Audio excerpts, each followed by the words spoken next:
All right, welcome back to another episode. Today we're going to go back to California. So if you've been watching any of my episodes, you know that I'm originally from Orange County, California. At the end of 2020, we made the trek from California to North Texas. And so I've done a few articles on California and some of the things that they're doing. And it's not to pick on California, but there's many times where we hear that what is said, what California does, the rest of the country does. Well, that may be the past. That certainly is not the future unless the rest of us red states, the rest of us conservatives, the rest of us that don't believe in the left-wing liberal dialogue, we allow it to happen.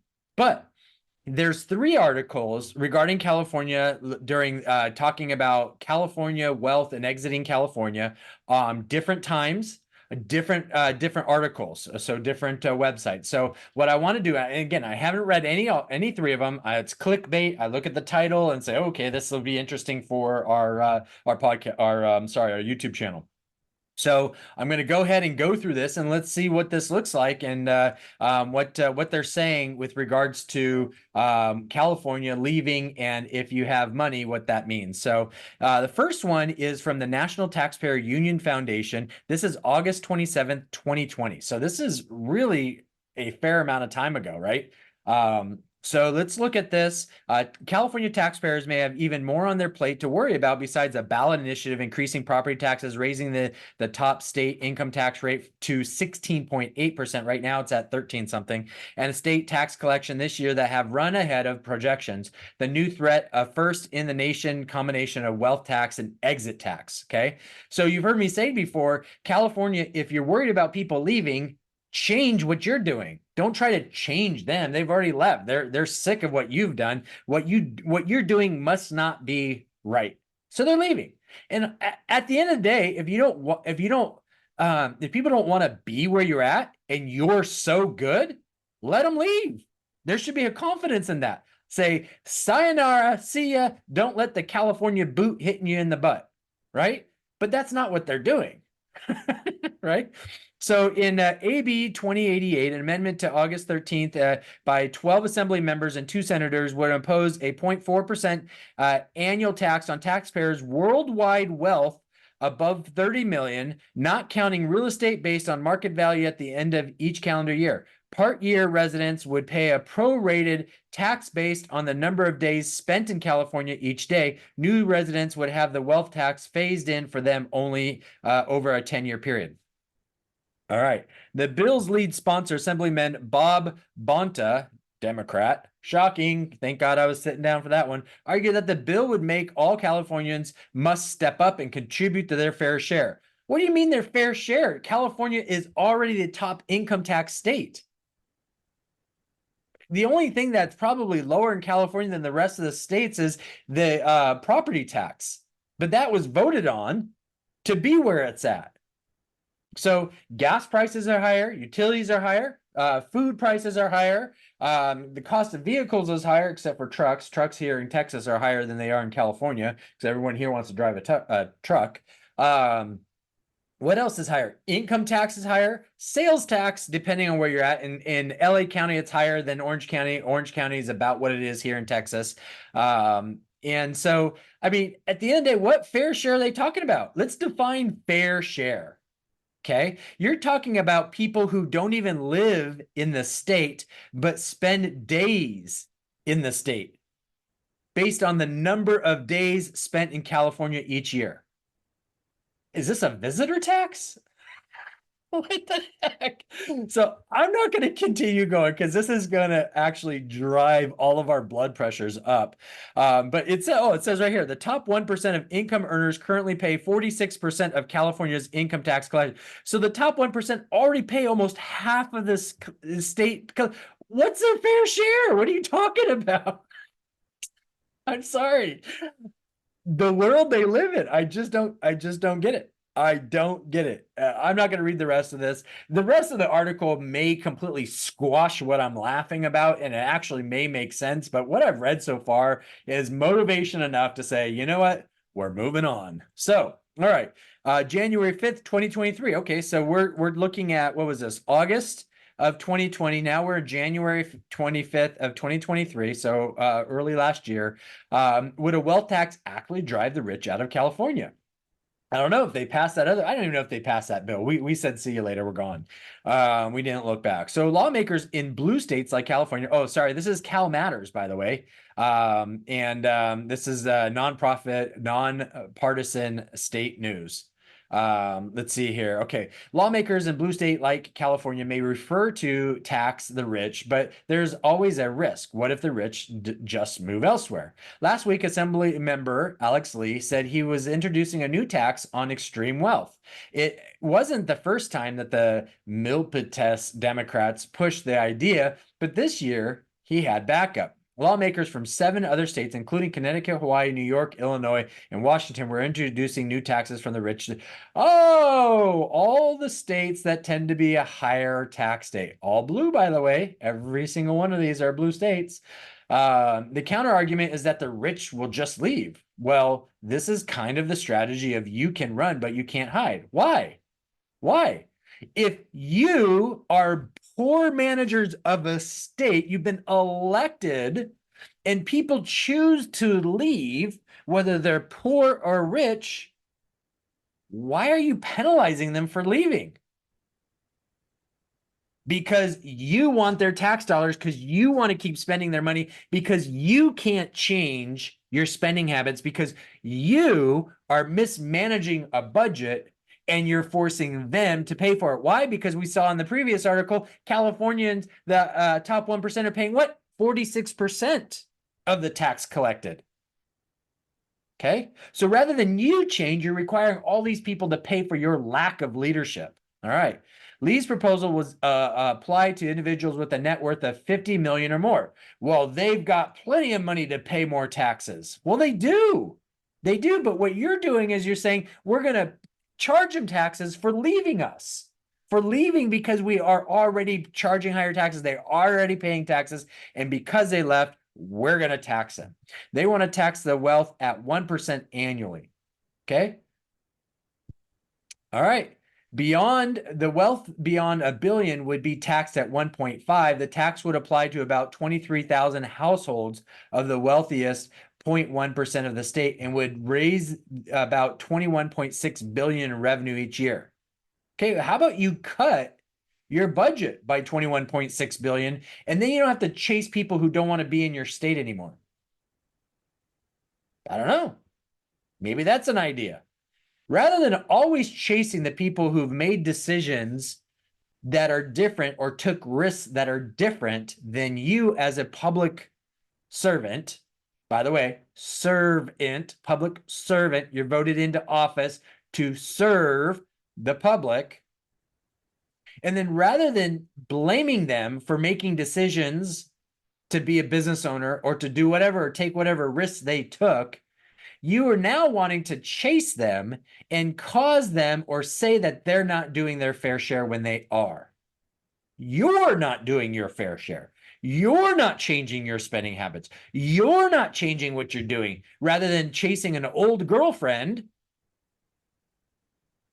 you've decided that, hey, I'm going to chase an old girlfriend. Sorry, honey, I love you. I know we've been married, but I'm going to chase this old girlfriend because she's prettier than you. Right? I mean, what sense does this make? All right, again, I'm not going to continue to read. Let's go to Forbes, okay? This is Forbes, and this is February 13th of 2023, so just a month or so after this last article at Cal Matters. Leaving California can cut your taxes, but be careful. High taxes getting you down. California's 13.3% rate is the same on ordinary income as capital gains, and there have been several proposals to increase the top 13.3 to as high as 16.8. Moving sounds easy, but if you aren't careful how you do it, it could end up saying goodbye to California taxes, hello to residency audit. California's tough franchise tax board monitors the line between residents and non-residents and can probe how and when you have left. Okay, it pays to know what you are up against, and the burden is on you to show you are not a Californian. If you are in California for more than 9 months, you're presumed to be a resident. Fair enough. And more than 6 months can often cause problems too. Usually in most states, it's 6 months and a day. Right? If high income tax rates are not scary enough, California also proposes a wealth tax, although so far that did not pass. Okay. Even without any of these proposed tax hikes, paying 13.3% on non-deductible state taxes, because the IRS has a 10% SALT tax cap. This was this was part of the negotiation of Trump's Tax Reform Act. The Dems wanted to put a cap on this, so that's what they did. Okay. So what that means is that your state taxes used to be a deductible expense under your itemized tax, and it affected high tax states like California. Okay. Now it's capped at $10,000. You can leave Nevada, Texas, Washington, or you can leave for them and no other. And somehow these not Washington. Washington's a blue state. Nevada that's borderline blue state. I can probably, I don't follow the polls. I don't believe any of the polls anymore since 2020 in that last election. But Texas definitely is where I'm at, is a red state, and we don't have any income taxes, and we somehow are growing. Our economy is growing like none others. But I don't know. It seems to be wrong to not charge state income tax. I don't know. But somehow California has been able to not change their habits, and they want to chase other people who've made decisions that are good decisions. And here's the thing: most people say the wealthy should be paying their fair share. Quite honestly, they are paying their fair share. As you saw, California collects about 46% of their tax collected is from the wealthy, the top 1%. So at some point, at what point do you say that's the fair share? And based on those same statistics, it accounts for about 21,000 households. So 21,000 households of a state that has how many million people? Right? 30, 40 million people living in that state. 21,000 are paying for half of the state tax collected. That's not fair share? I don't know. Seems to be fair share. How many people are those wealthy, the 21,000? The majority of them, if not all of them, are investors and they own businesses. I wonder how many people they employ. Probably more than 21,000 collectively, right? How many taxes, or what's the tax accumulation, or how much tax collected in the state is a result of those 21,000? Not just what they're paying individually, but the people they employ in the income tax. That would be a study that would be worth it. I would almost guarantee you it would probably be another 20% of tax collected come from those. So let's just say it's 10%. Let's take my guess, which was already a conservative guess, and let's cut it in half to 10%. So 46% collected for the 21,000. They equate to employees that they have hired that pay taxes as another 10%. So that's 56%. Over half of this taxes collected in the state are a result of 21,000 households. Yeah. It's their fault. They're not paying enough. Please give me a break. Ridiculous. Ridiculous. You change your habits as a public servant. You change your spending habits. Oh, but that means these people aren't going to get something. Great. Get them a job. Rather than give them money, give them a job. I don't know. Seems to be a good idea to me. Oh, you can't force them to work. Then they don't get something. I don't know. I can't go to a grocery store and just fill up a cart and walk out. They won't let me. I got to pay for it. But we're hungry. Great, pay for it. But you can't do that. Yeah, certainly can. Certainly can. And if I have a different opinion, I can choose to leave the state that you're making that decision, not me. So I'm going to leave. And that's what's happened. That's why so many people are leaving California. But the weather's good. I don't care. I'll take bad weather for having more money in my pocket and being respected as a resident of a state. That's fine. I'll take worse weather. Thank you. I appreciate it. So, anyways, I can keep reading. I can actually look for more articles. These are just three that happen to be different articles at different times. The Forbes and the Cal Matters were right around the same time frame, talking about the same decisions. We can go Google and just we could probably spend a week going through a bunch of articles. Why? Why? We all know what this means. Um, Shame on California. Shame on those states that are looking to chase after people who've decided to leave the state because they're leaving because you've made bad management decisions. If I'm a business owner, which I am, and I make bad business decisions, employees will leave. Do I go chase them? No, no, you can't go to that employer. You're going to have to spend 3 hours a week working for me because you left me for that employer. Come on, give me a break. So, anyways, I could keep going. I'm not going to, you've heard enough of me. Go make it a great day. God bless you. Have a good one.